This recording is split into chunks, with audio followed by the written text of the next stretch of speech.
જય સ્વામિનારાયણ વિદ્યાર્થી મિત્રો, તમે પેલું ઉખાણું તો જાણતા હશો કે ગણ્યા ગણાય નહીં, વીણ્યા વીણાય નહીં, તોય મારા આભલામાં માય નહીં. એનો જવાબ ખબર છે ને તમને? આપણે એને તારા કહેતા હતા.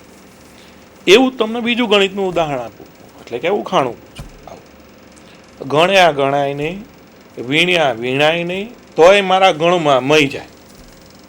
શું કીધું? સમય જાય. એને શું કહીશું આપણે? સંખ્યાઓ. હવે આ સંખ્યાઓ છે ને, આપણે સવારેથી ઉઠીએ કે રાતના કામ કરીએ કે આખી જિંદગીની અંદર એવી વણાઈ ગયેલી છે, એવી જાત જાતની ને ભાત ભાતની સંખ્યાઓ છે. એમાંથી ઘણી બધી તમને ખબર છે, કદાચ ઘણી બધી તમને નવી લાગશે. તો આજે આપણે સંખ્યા પદ્ધતિ વિશે ભણીશું. આજે બધી સંખ્યાઓ છે, એની એક પદ્ધતિ બનાવવાનું, પદ્ધતિ એટલે એ કેવી રીતે કાર્ય કરીએ છીએ એ સમજવાનો એક પ્રયત્ન કરીએ. એને આપણે સંખ્યા પદ્ધતિ કહીએ છીએ. મારી પાસે એક મેજિક બોલ છે. એ બોલને મેં તોડી નાખ્યો, તો એમાંથી મારી પાસે થોડીક સંખ્યાઓ નીકળી. આ જે સંખ્યાઓ છે, આ સંખ્યાઓને મારે સંખ્યા રેખા ઉપર ગોઠવવી છે. સંખ્યા રેખા એટલે એક રેખા છે, એ રેખા ઉપર ગોઠવવી છે, એટલે એ સંખ્યા રેખા બની જશે. તો મારી પાસે એક રેખા હોવી જોઈએ. હવે રેખા છે તો એના ઉપર કોઈ એક બિંદુ છે, તો મેં એક બિંદુ લીધું. આ બિંદુને હું એક સંખ્યા સાથે જોડી દઉં, તો ભાઈ આપણને એક જલ્દી આવડે એટલે મેં એક એની સાથે જોડી દીધો. હવે બીજું એક બિંદુ લીધું, પણ આ બિંદુ માટે મેં શરત મૂકી, એક એકમ અંતર વચ્ચે રાખ્યું. એ અંતર તમારે નક્કી કરવાનું કેટલું છે. આપણે અત્યારે એક એકમ અંતર કહીશું અને એની સાથે બીજી એક મૂકી દઈએ, એટલે કે બે મૂક્યા.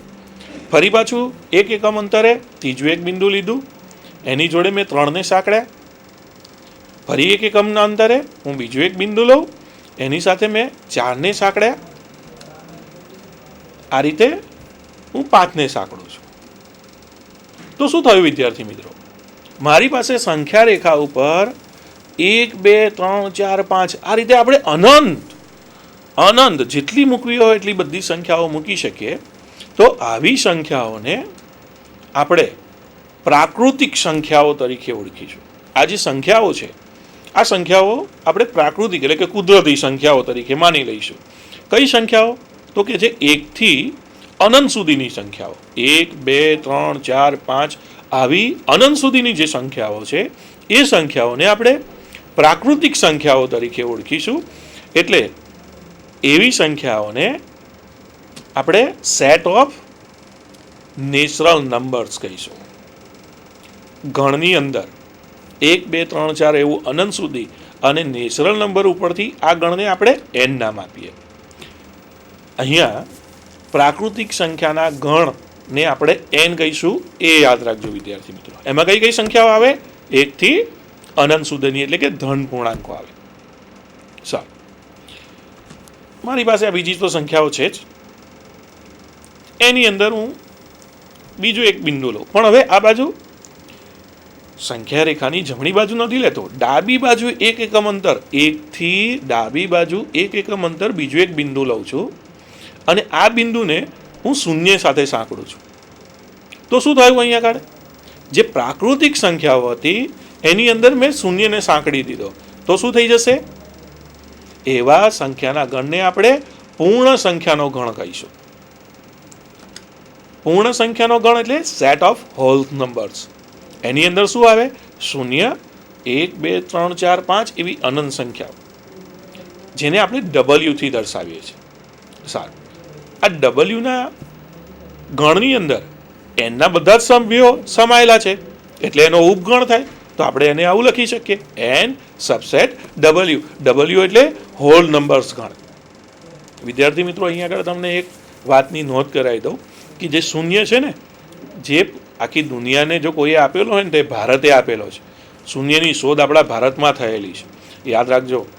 શૂન્યની શોધ ભારતે કરેલી અને ત્યાર પછી જ દશાંશ એકમ પદ્ધતિનો અમલમાં આવેલો છે. એટલે એ જે બધી ગણતરીઓ જે આપણે દશાંશ એકમ પદ્ધતિને કરીએ છીએ, એ ભારતના મહાન ગણિતશાસ્ત્રીઓને લીધે છે. સારું, આપણે પાછું સંખ્યા રેખા ઉપર જ આવી જઈએ. હવે શૂન્યની ડાબી બાજુએ એક એકમ અંતરે બીજું એક બિંદુ લઉં અને ત્યાં આગળ એને સાંકળું છું -1 વડે.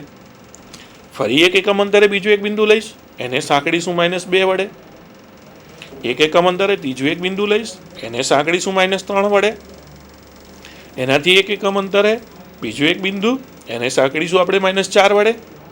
ફરી એક એકમના અંતરે બીજું એક બિંદુ લઈએ અને એને સાંકળીએ આપણે -5 વડે. તો હવે શું થયું? તો કે છે પૂર્ણ સંખ્યાઓની અંદર મેં ઋણ સંખ્યાઓ ઉમેરી. પૂર્ણ સંખ્યાઓ કોને કીધેલી આપણે? 0 અને ધન પૂર્ણાંકો. એની અંદર મેં ઋણ સંખ્યાઓ ઉમેરી, તો એને પૂર્ણાંક સંખ્યાઓનો ગણ કહેવાય, જેને સેટ ઓફ ઇન્ટીજર, એને ઝેડથી દર્શાવીએ છીએ. એટલે ઝેડની અંદર આમ જો જનરલ બોલવું હોય તો એવું બોલાય કે ઝેડની અંદર શૂન્ય, ધન પૂર્ણાંક અને ઋણ પૂર્ણાંકનો સમાવેશ થાય છે. સારું. હોલ્સ નંબર એટલે કે આપણે પૂર્ણ સંખ્યાની અંદર ઋણ સંખ્યા ઉમેરી એટલે આપણને નવો જે સેટ મળ્યો એ ઝેડ બન્યો, એટલે એનો ઉપગણ થાય એટલે W સબસેટ ઝેડ. પણ આપણે હમણાં જ જોયું આગળ n સબસેટ W છે, તો આ રીતે આખું લખી શકાય n subset W subset Z. સારું વિદ્યાર્થી મિત્રો, આપણી પાસે આ સંખ્યા રેખા તો છે જ. એમાં ધન સંખ્યાઓ 1 2 3 4 એને આપણે કયા નંબરથી ઓળખીએ છીએ? પ્રાકૃતિક સંખ્યાઓ તરીકે ઓળખીએ છીએ. એમાં આપણે કોનો સમાવેશ કર્યો? શૂન્યનો સમાવેશ કરીએ એટલે પૂર્ણ સંખ્યાનો ગણ બને. એમાં આપણે ઋણ સંખ્યાઓ ઉમેરીએ તો પૂર્ણાંકનો ગણ બને. હવે અહીં આગળ એક પ્રશ્ન પૂછ્યો છે મેં તમને. 0 અને 1ની બરાબર વચ્ચે એટલે કે મધ્યમાં કઈ સંખ્યા છે? આપણી પાસે આ 4 આંગળીઓ છે, 2 આ બાજુના ભાગમાં ને 2 આ બાજુના ભાગમાં.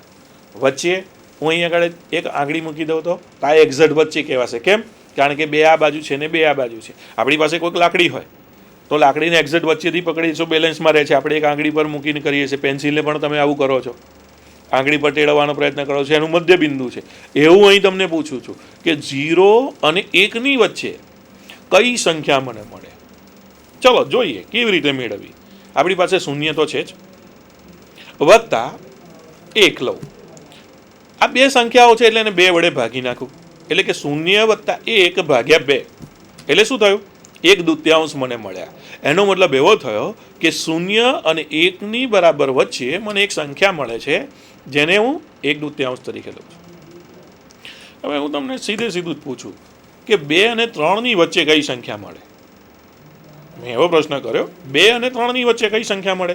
તો કે 2 અને 3 બંનેનો સરવાળો કરો એટલે 5 ભાગ્યા 2, તો 5/2 સંખ્યા મળશે મને. કોની વચ્ચે મળશે? 2 અને 3ની વચ્ચે મળશે 5/2. સારું. હવે હું તમને એવું પૂછું કે -3 અને -4 એની બંનેની વચ્ચે કઈ સંખ્યા હશે? તો માઇનસ એટલે -7/2 એટલે -7/2. તો આ રીતે એક જનરલ ફોર્મને ડેવલપ કરેલું છે. કયું? P/Q, જ્યાં P બિલોંગ્સ ટુ Z અને Q બિલોંગ્સ ટુ N, એટલે કે અંશ એ પૂર્ણાંક સંખ્યાઓનો હોવો જોઈએ અને છેદ એ પ્રાકૃતિક સંખ્યાઓનો હોવો જોઈએ. અને બીજી એક શરત મૂકેલી છે કે P અને Q ને એક સિવાય બીજો કોઈ સામાન્ય અવયવ ના હોય, એટલે કે બંનેને એક સિવાય બીજો કોઈ સામાન્ય અવયવ નથી, એટલે કે બંનેનો ગુસા 1 છે. બીજા શબ્દોમાં આપણે કહીએ તો બંનેનો ગુસા 1 છે. તો આવા જે આપણને સંખ્યાઓ મળે છે એ સંખ્યાઓને આપણે કોઈ એક ગણની અંદર મૂકી દઈએ તો એને આપણે રેશનલ નંબરનો ગણ એટલે કે Q કહીશું. આવી જે સંખ્યાઓ છે એને સમય સંખ્યાઓ કહીએ છીએ, અને સમય સંખ્યાઓને ગણને આપણે સેટ ઓફ રેશનલ નંબર કહીએ છીએ. એનું ગાણિતિક સ્વરૂપ આપણે શું નક્કી કર્યું? P/Q, જ્યાં P belongs to Z, Q belongs to N. આ સમય સંખ્યાનો ગણ, જેને અંગ્રેજીમાં સેટ ઓફ રેશનલ નંબર કહીએ છીએ, જેને આપણે Qથી દર્શાવીએ છીએ. સારું.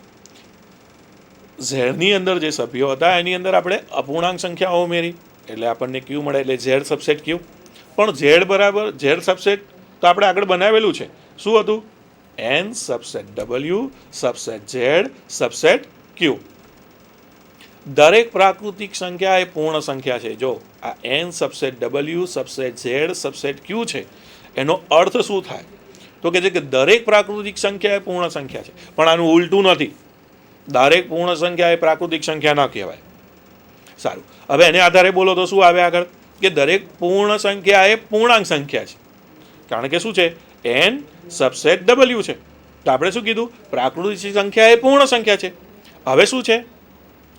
w સબસેટ z છે. તો એની જગ્યાએ આપણે શું લખીશું? કે દરેક પૂર્ણ સંખ્યા એ પૂર્ણાંક સંખ્યા છે. એટલે આપણી પાસે બીજો એક ગુણધર્મ આવ્યો.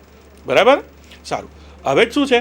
w સબસેટ z એટલે દરેક પૂર્ણ સંખ્યા એ પૂર્ણાંક સંખ્યા છે. હવે z સબસેટ q છે, એટલે કે દરેક પૂર્ણ સંખ્યા એ સમય સંખ્યા છે. અહીં આને જરા એક વખત ફરી વાંચી અને વિદ્યાર્થી મિત્રો બરાબર ધ્યાનથી સમજી લેજો કે સમય સંખ્યાનો ગણ જે છે એ સમય સંખ્યાઓને અત્યાર સુધી આપણે ક્યુથી દર્શાવીએ છીએ. સારું, સૌથી પહેલાં મેં તમને કઈ સંખ્યાઓ શીખવાડી? પ્રાકૃતિક સંખ્યાઓ શીખવાડી. પ્રાકૃતિક સંખ્યાઓની અંદર આપણે શૂન્યનો ઉમેરો કર્યો એટલે આપણને પૂર્ણ સંખ્યાનો ગણ મળ્યો, જેને આપણે ડબલ્યુથી દર્શાવ્યો છે. પછી એની અંદર ઋણ પૂર્ણાંકો મૂક્યા એટલે પૂર્ણાંકનો ગણ બન્યો, એટલે આપણે એને ઝેડથી દર્શાવ્યો. અને પછી અપૂર્ણાંક સંખ્યાઓ એની અંદર ઉમેરી આપણે, એટલે એ કઈ સંખ્યાનો? સમય સંખ્યાનો ગણ બન્યો.